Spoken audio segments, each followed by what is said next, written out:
Hey guys, it's me, John Avenger, once again, and welcome to the month of March. This is my first review of March. It's movies with 3 words or more month, and this time I'm starting with a DC animated movie from 2015.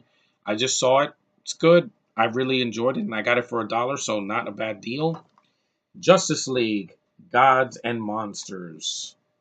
Yeah, I've never seen this movie before. Like it came out a few years ago. Not a great year for me, by the way. At the end of that, but this movie, I'm gonna read the synopsis because I never read this comic.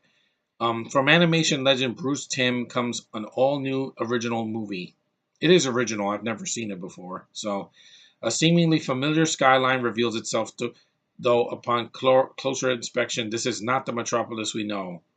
Journey to the alternate universe where the Justice League is now a trio of unchecked power. Employing methods of intimidation and fear, this Superman, Batman, and Wonder Woman deal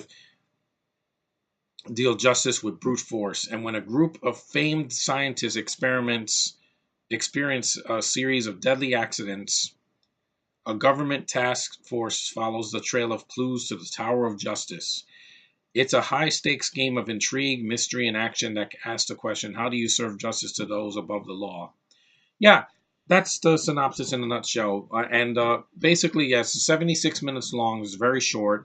And this movie is really violent. So if you want your kids to watch this, they better not be under the age of 13 because they won't, it may traumatize them.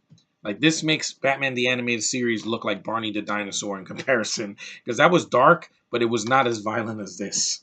This and like Death of Superman, DC does a lot of stuff animated wise. They do a lot of stuff that's more for adults than their actual live action movies recently, anyway. There's a lot more blood, there's a lot more language, there's a lot more sexuality, and there's more creepy imagery as well because the monsters here are really, really creepy. There's one that literally rips somebody in half. Like, I'm like, wow, good God. Just like, what's his face? Doomsday did in Death of Superman. But yeah, the film is really well casted. You got Benjamin Bratt as Superman. This is not Clark Kent's Superman, by the way. It's alternate, so they look completely different. You have Michael C. Hall as Batman. This is one of the best voices I've heard in a DC animated movie in quite a while. He steals as a Batman. His monotone voice, it works perfect as Batman. And Michael C. Hall's always been a good actor. I've never seen Dexter, but his voice is really well done. It's very manly. And you have Tamara Taylor as Becca. This is not Diane Prince. This is Diana Prince. This is a different version of Wonder Woman. Who in this version, her design, she kind of looks like Shira.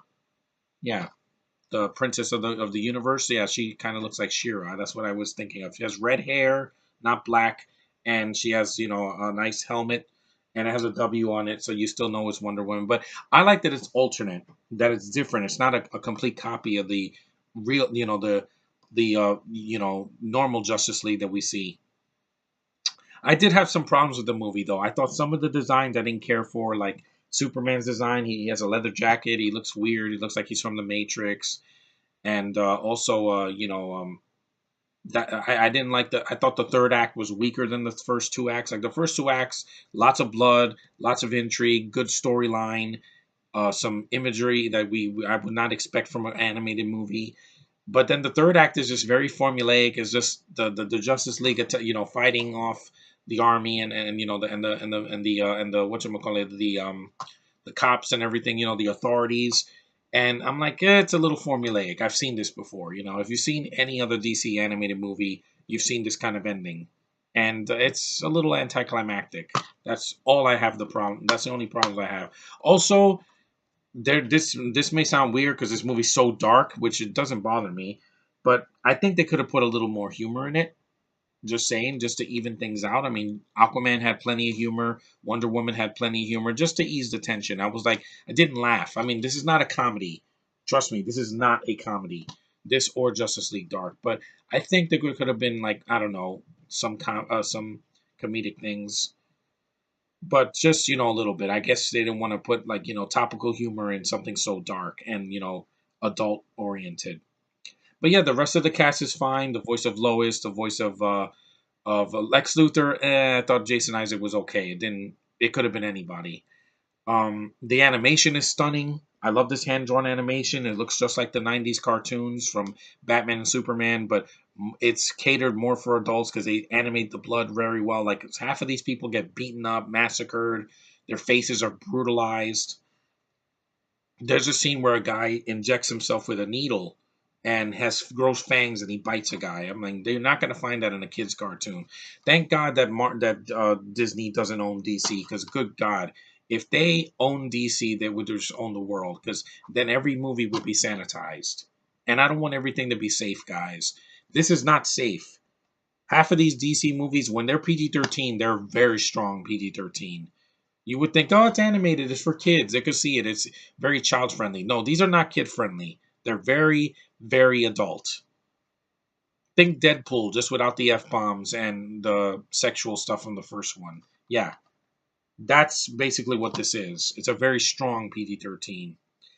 And like I said, I like the directing by Sam Liu. He's Asian, so he knows what it's like. I mean, basically, the fights are like an anime, but done well. Not like Man of Steel, where they're putting the camera like this, and they're doing like this, and they're doing like this, and they're doing like this. That's Man of Steel's fight scenes. Half of the time, you can't see what the hell's going on. It's so bleak and dark, and they sap all the color out. Here, they don't sap the color out. You see the blood, you see the costumes, you see the people's hair color and their faces. I mean, Batman in this version is so white that he makes Bruce Wayne look like he has a tan. He's like, this isn't Bruce Wayne. This is a different version. He's like really pale. And if it was a girl, Josh would love that. I bet that. But yeah, like I said, Tamara Taylor as freaking Becca, her voice is so sexy. It's good that it's not Greta Leslie, because she seems like she does a voice in everything now. It's good to see other voice actresses um, get a shot at playing, Wonder Woman and other DC heroines. And also, she's black. It's the first black woman to voice Wonder Woman. That's awesome. Granted, it's not Diana Prince's version, but hey, it's still canon. And yeah, she's Canadian, Tamara Taylor, but gorgeous black Canadian. To me, it doesn't matter. I'm biased. I love my black women, no matter where they're from, mostly, except from the UK. That I'm like, the accent just kills me. Here, there's no accents like that, which is good, because I've a lot of DC movies have accents, and but here there's none. There's mostly just American and Canadian accents, so it fits. And the film, like I said, it's not too long. It's not 2.5 hours. See, DC, you can make a movie an hour and 15 minutes and do it well. You don't have to stretch out a movie for over 2 hours. Sometimes it's needed, sometimes it's not. Justice League was fine at under 2 hours. I didn't need another hour. I'm fine with it. Um, and also, Aquaman, good movie. The 20 minutes could have been chopped out. You could have cut out half of the freaking filler scenes in the ocean, because I'm like, we get it. It's underwater, we get it.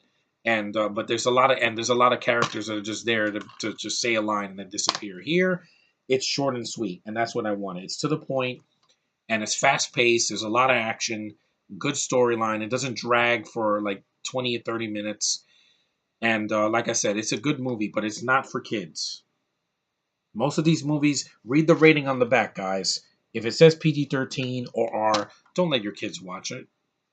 Don't. Unless they're 13, 14, or like, an older teen, it's not meant for your kids. Let them see Lego Batman. That's definitely for kids, because there's no blood in that at all. But here, there is blood, a lot of it, and a lot of violence. So, and also, I even like some of the things that they had, like this sword is pretty badass, that Becca has, because it's a black sword and it can destroy things, and it's better than Katana sword in Suicide Squad. I can easily say that. And see, I like DC too. It's not like I'm a Marvel. I love Marvel more, so screw DC. No, because look at my hat, look at my shirt, and look at this movie. It's a DC film. See, it's official, and I enjoy their stuff. I love Batman. I love Wonder Woman. I love the Flash, Green Lantern. I want to see him get a second shot in the DCU. So yeah, DC. I'm glad that Warner Brothers owns them and not freaking Disney. Stay away, Disney. You don't need Warner Brothers. They don't want you. Stay away. Just leave them alone. Let them find success on their own, because they can do it right. Even animation, they don't do freaking kids, little kid stuff. They do way more adult oriented stuff, and that's something you can never do, Disney. Your only PG-13s are like the Pirates of the Caribbean, which is going to be rebooted, Lone Ranger, which I hated, John Carter, I don't care for, uh, and that's it. And of course, your Marvel movies, which are PG-13, which you only distribute. But anyway, this is a good movie. It's not perfect. It has some flaws, but I still like the film. And I liked it more than Justice League Dark, mainly because it didn't have Constantine. He is just a buzzkill. But anyway, that's a good movie to start off the month of March reviews with movies with 3 words or more. This has five. 1, 2, 3, 4, 5. Yeah.